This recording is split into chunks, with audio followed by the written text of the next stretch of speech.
Nosso convidado é o secretário de Estado de Justiça e Segurança Pública, José Carlos Barbosa, o Barbosinha, deputado estadual licenciado. Secretário, essa semana nós tivemos aqui no nosso estado a mudança no comando da AGPEM e também no comando da Polícia Militar. Essas mudanças, elas visam dinamizar o trabalho nessas áreas. Bom dia, um prazer novamente tê-lo aqui no programa Tribuna Livre.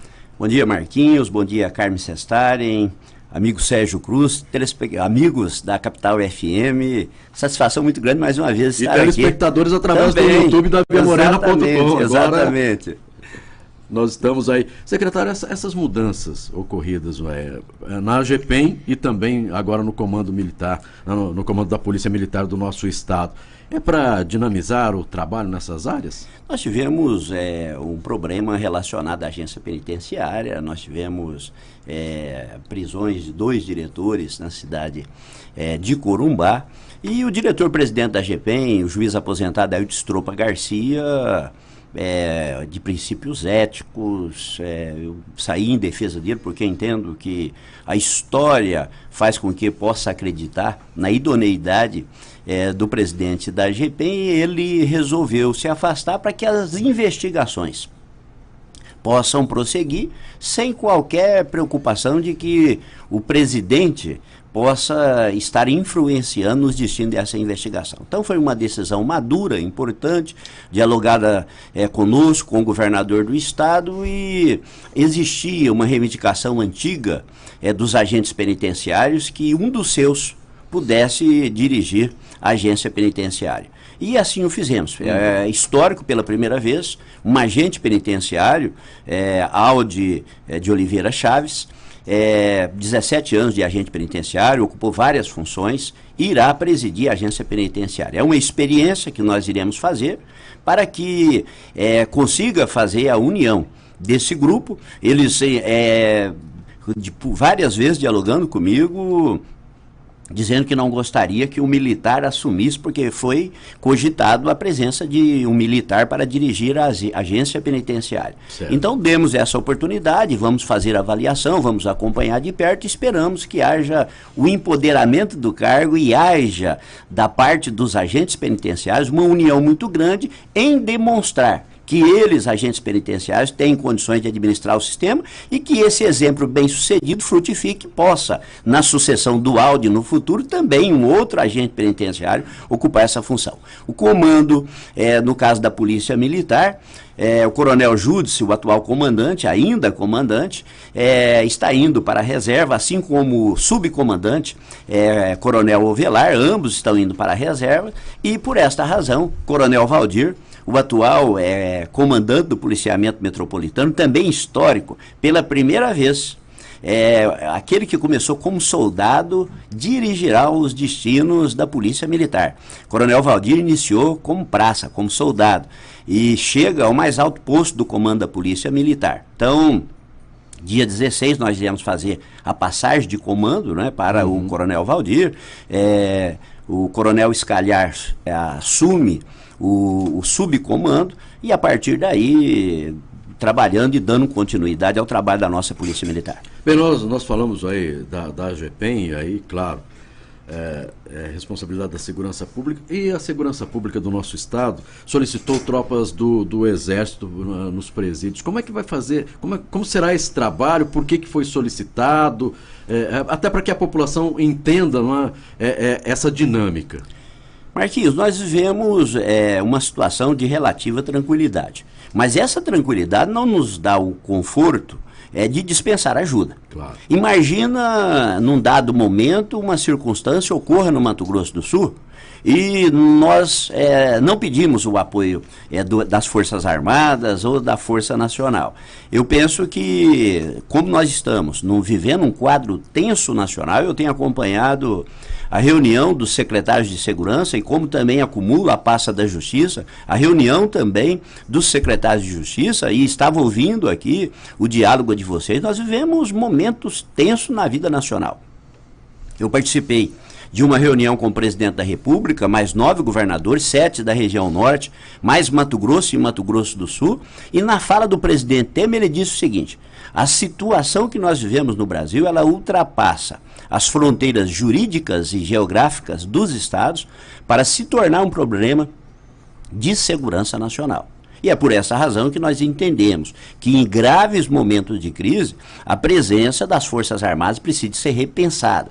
Evidentemente que as Forças Armadas, elas são treinadas e preparadas para o inimigo externo, não é, para a proteção das fronteiras contra o inimigo externo. Mas eu tenho dito sempre nas reuniões que eu tenho tido com o ministro da Justiça, que o inimigo interno, ele se apresenta muito mais ameaçador do que o inimigo externo.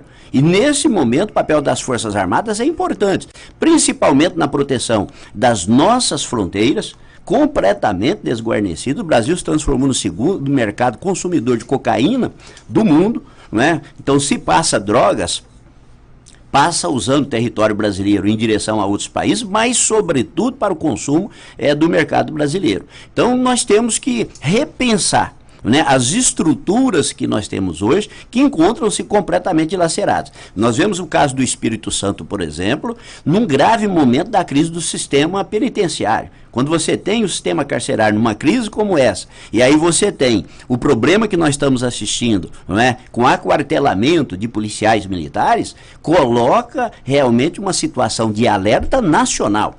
E é evidente que nós temos que repensar as nossas estruturas. Alguma coisa caminha mal na nossa pátria amada, mãe gentil, que não caminha bem.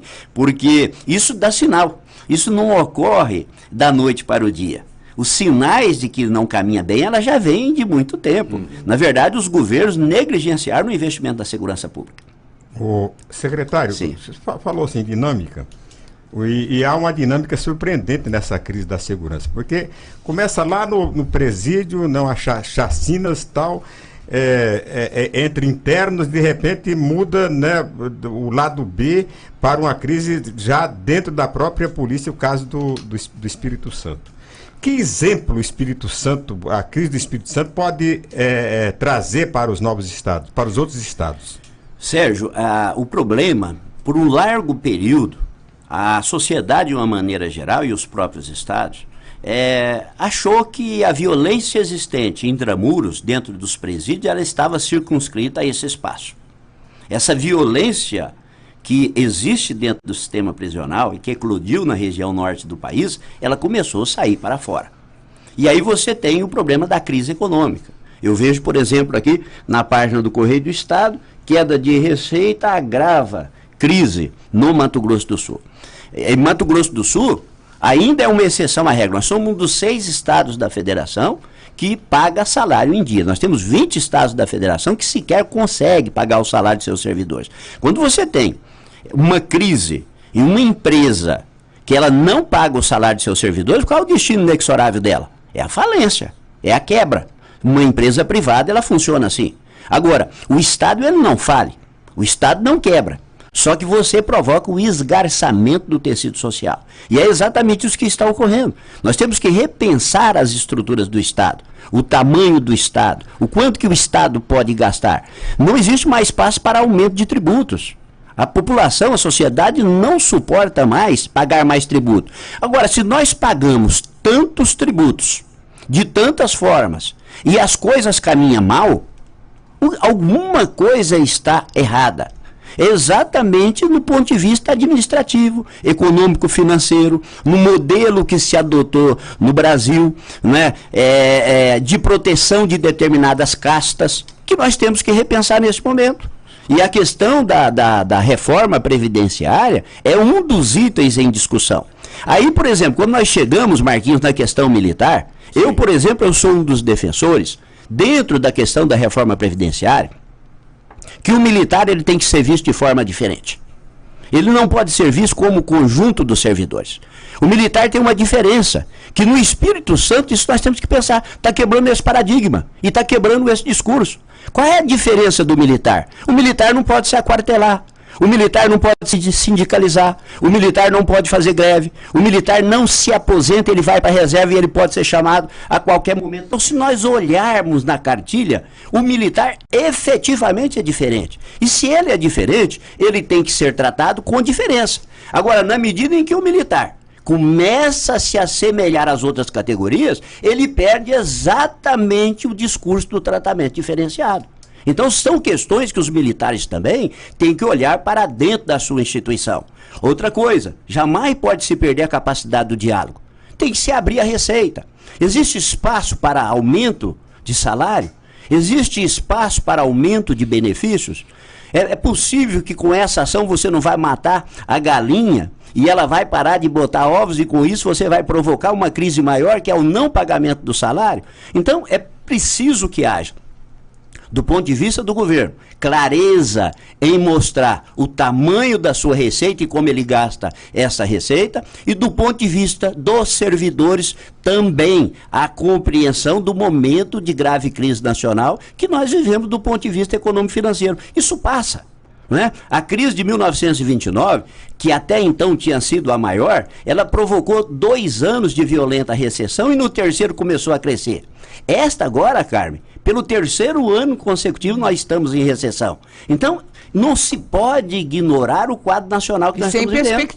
E sem perspectiva de curto prazo. Então, as categorias dos trabalhadores que recebem os seus salários em dias também precisa de fazer essa reflexão. Qual é a minha contribuição que eu posso dar neste momento? Ontem, por exemplo, nós estávamos em Paranaíba e eu fui diretor-presidente da Sanesul. Falava numa obra da Sanesul, herança ainda do meu período que eu estive lá, e fazia um comparativo, dizendo que água e polícia são 2 coisas muito semelhantes. A água, quando ela chega na sua casa todos os dias, ela é normal. Mas se você fica um dia sem água, ela provoca um caos na vida sua e das pessoas. Quando a polícia se ausenta, provoca o caos, é o que está ocorrendo no Espírito Santo. Um dia sem polícia é um dia de caos. Então, a polícia é importante, a polícia é necessária, e é preciso que o Estado tenha essa compreensão. Mas também é importante que o policial também saiba da sua importância e do valor que ele tem para a sociedade. Cada dia mais o conceito da polícia cresce na população. Eu digo sempre, quem tem que temer a polícia é o bandido. O cidadão, ele tem que ter respeito e prestigiar a sua polícia. E a polícia precisa de fazer para que isso cresça. Ações como essa no Espírito Santo diminui.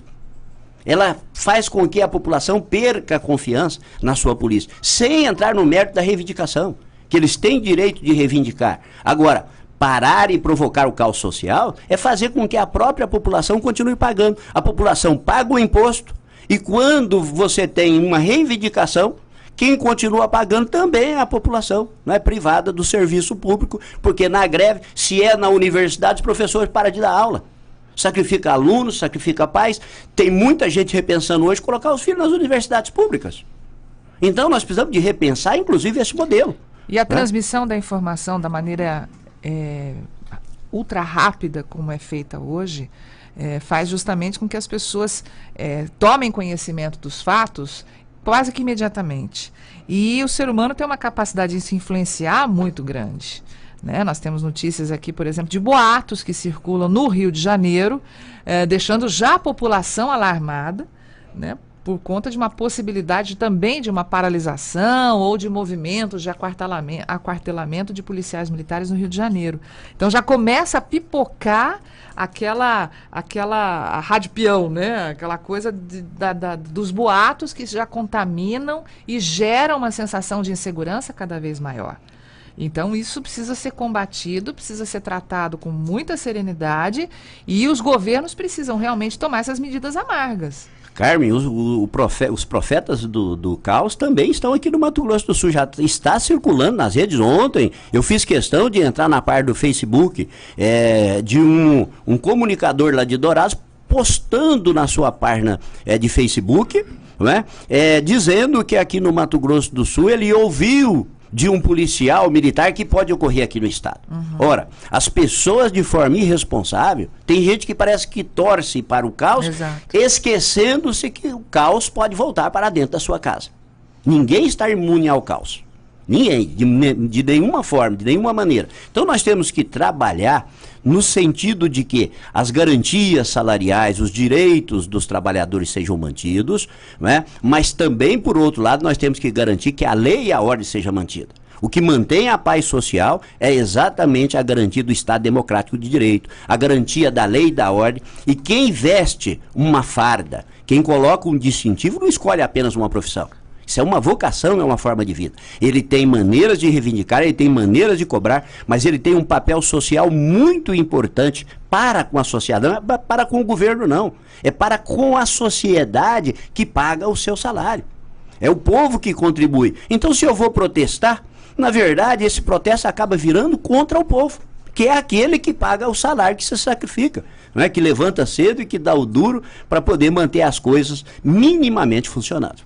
E nós estamos conversando com o secretário de Estado de Justiça e Segurança Pública, José Carlos Barbosa, o Barbosinha. Secretário, claro que nós estamos falando a respeito de salários, mas quais os avanços aqui em Mato Grosso do Sul com relação a equipamentos, viaturas? E aí nós estamos falando da Polícia Militar, Polícia Civil, Corpo de Bombeiros, né? Enfim, com relação à segurança pública do nosso estado. Marquinhos, isso é um assunto muito importante. Quando nós falamos em segurança pública, não é só salário. É preciso dar condições de trabalho. Eu tenho falado muito a respeito disso. Você precisa dar à motocicleta a melhor possível, a melhor viatura, combustível, não é? Armamento, munição, colete de proteção, e isso são avanços que nós estamos tendo. Nesse cenário de crise, Mato Grosso do Sul talvez seja o único estado da federação que nesse momento realiza investimento na segurança pública. O governador Reinaldo lançou no ano passado o programa MS Mais Seguro. É um pacote de mais de 100 milhões de investimento, está caminhando. Nós tivemos já 3 etapas, em torno de 34 milhões de entregas. Ontem eu fui a Chapadão do Sul e Paranaíba fazer entrega de veículos, armamentos, munições, coletes para os municípios daquela região. Né, para os municípios ali da região do Bolsão, fazendo entrega de equipamento. E nós temos em licitação mais de 60 milhões, nós estamos comprando mais de 300 viaturas, além das que nós já entregamos, nós temos aí mais aproximadamente 300 viaturas para serem entregues. Resolvemos o problema do combustível já desde o ano passado, várias armas, né, submetralhadoras, metralhadoras, calibre 12, pistolas .40, armas, munições letais e não letais e viaturas. Eu digo sempre que a viatura, não existe presença mais marcante do Estado do que aquela presente numa viatura. Quando chega uma viatura, está chegando a presença do Estado. E eu converso muito isso com o governador. De que forma nós queremos que o Estado se manifeste? Você quer que ele se manifeste com todo respeito a quem tem, mas num Fiat, por exemplo, lá 147, num Chevetinho?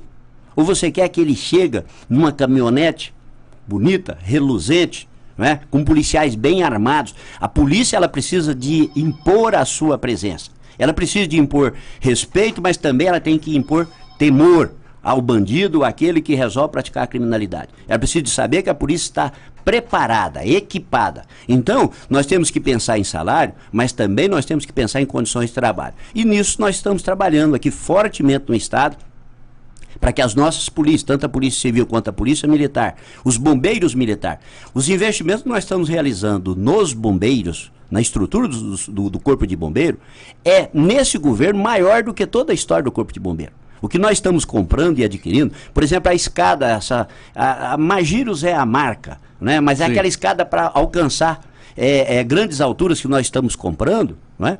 Não se tinha aqui em Campo Grande. Imagina a quantidade de prédios que nós temos na capital, sem ter uma estrutura adequada para poder fazer salvamento em altura.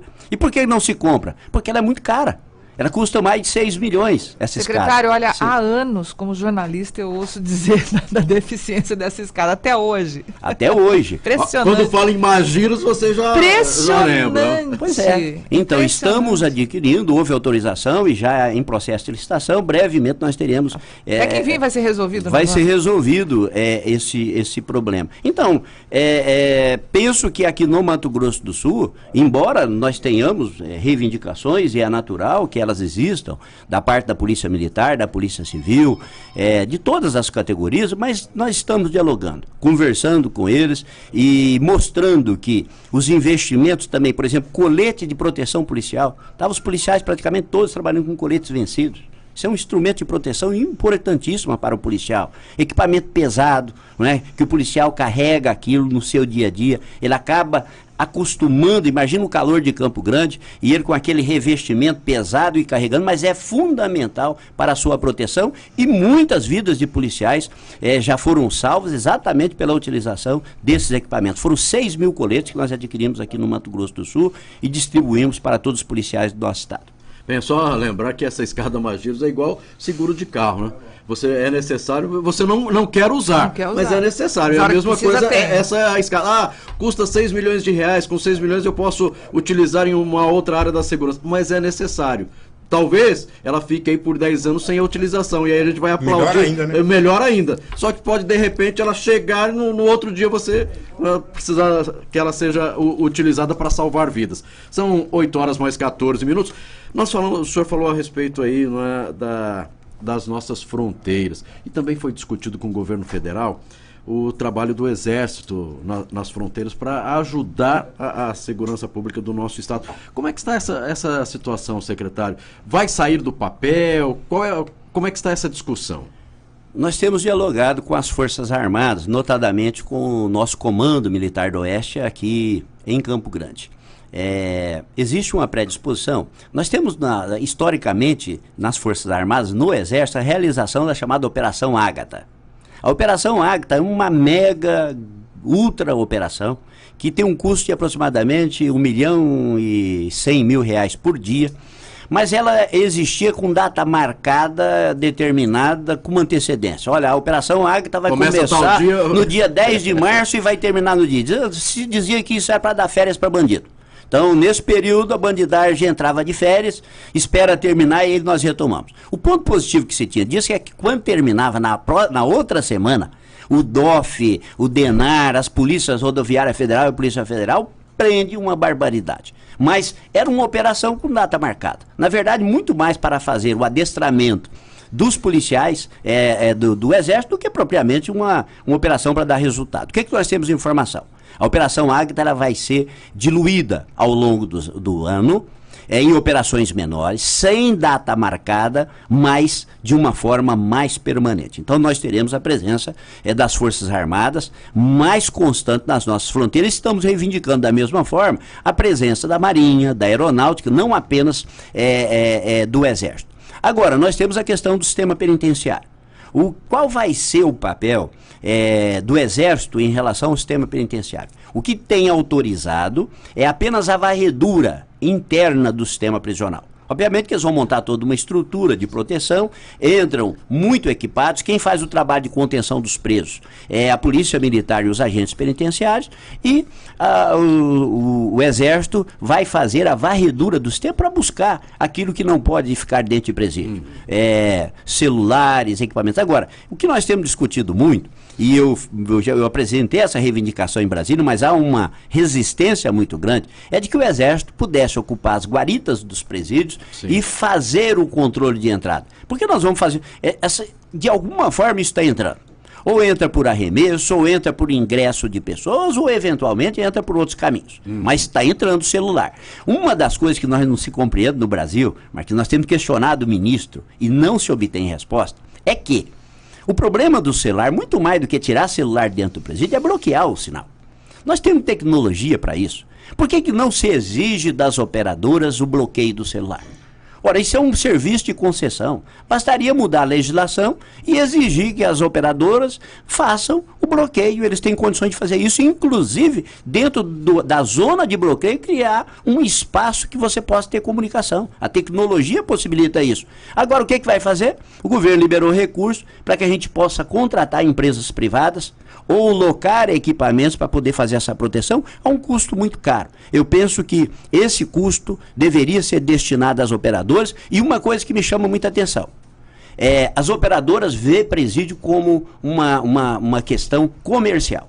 É impressionante a qualidade do sinal próximo aos presídios. Isso é repetido por todo secretário de Segurança, por todo secretário de Justiça.